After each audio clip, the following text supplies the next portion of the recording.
Well, hello, Glue Troopers. Max and Max's Models here, reporting from the road in colorful Salt Lake City for the very first time. Very pretty place. And despite what you may have heard about it being in the middle of Mormon country, trust me, there are plenty of bars here. But that's not what I wanted to talk about. Today, we're going to talk about shipping models. Well, all of us have had some kind of run-in with Postal or UPS or DHL or somebody when we've ordered stuff from wherever, often eBay, and I'm sure you've had trouble shipping your models. In fact, sometimes no matter how well you package an unbuilt model, of course it's still going to rattle because the parts are loose inside and they don't want to ship it. You have to explain to them the parts are inside, or yeah. We all know how that goes. Anywho, sometimes they won't insure it because of that. But this is a slightly different story and one of those frustrating kind, but it does have a happy ending. So, Orange Tabby out in Canada sent me a package. And unfortunately, we were gone on UPS's first attempt to deliver it. They left the note on the door. We signed it. The second time, we were both home, and we had to run a quick errand. I don't think we were gone an hour. It was in the morning, and of course, that's the second attempt. And you only make 3.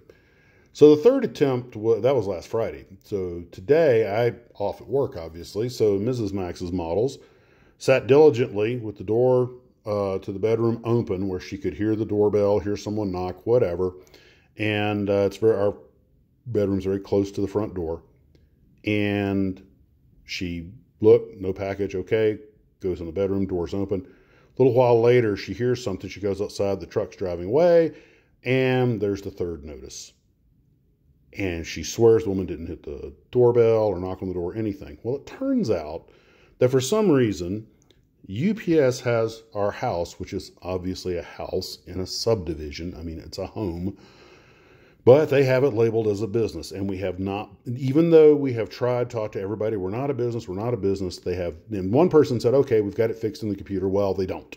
It's still listed as a business. Now, that's important because whereas they'll ring the doorbell, knock on the door, and all this other stuff for a house, basically with a business, if there's not an open front door and a receptionist, they pretty much write it off as undeliverable.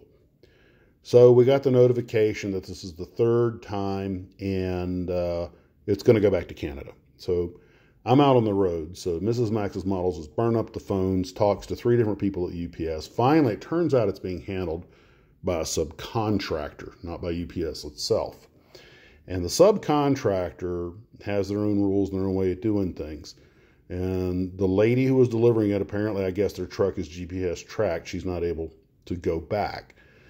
But we roped my sister into this to help out. And they did give us the phone number for the delivery person. And they called her.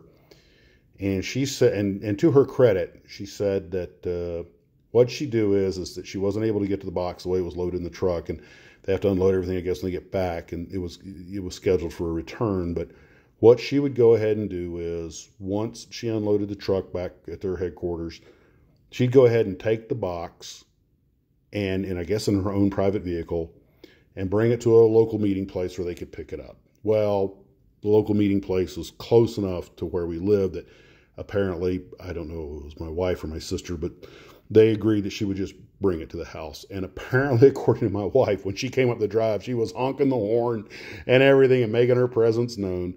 But we did get the package. Hallelujah. So thank you, Garfield. Since I don't get home till midnight Friday night, I will probably just unbox it on the live stream.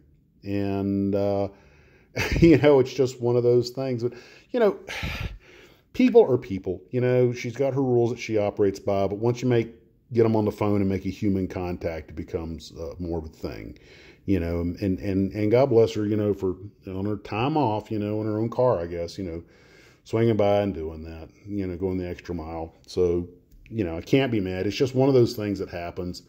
So from now on, what we're going to do is, guys, if you want to send something to me, shoot me an email. I will give you I will give you 2 addresses, but they won't be the house because we've just had too many misconnects. We have a P.O. box, but the P.O. box actually has 2 addresses. If you're sending it through the Postal Service, just use the P.O. box. But if you're sending it through FedEx, Amazon, or DHL, they need a physical address, and the post office is now set up for that. So I have another address, which is the actual street address of the post office with our P.O. box incorporated in it. They drop them at the post office, the physical address, at the post office puts them in our P.O. box. So the deliveries to the house just aren't working out like they did at the old place. And I don't know what the deal is with them having them labeled as a business. They can't seem to unscrew that. So, but the nice thing is that there'll be somebody there to sign for it, I guess. Well, anyway, that's what's up with that. I'm sure you all have your own shipping stories. Feel free to share them below. Guys, thanks for tuning in. I hope you're having a great day. And as always, muddle on.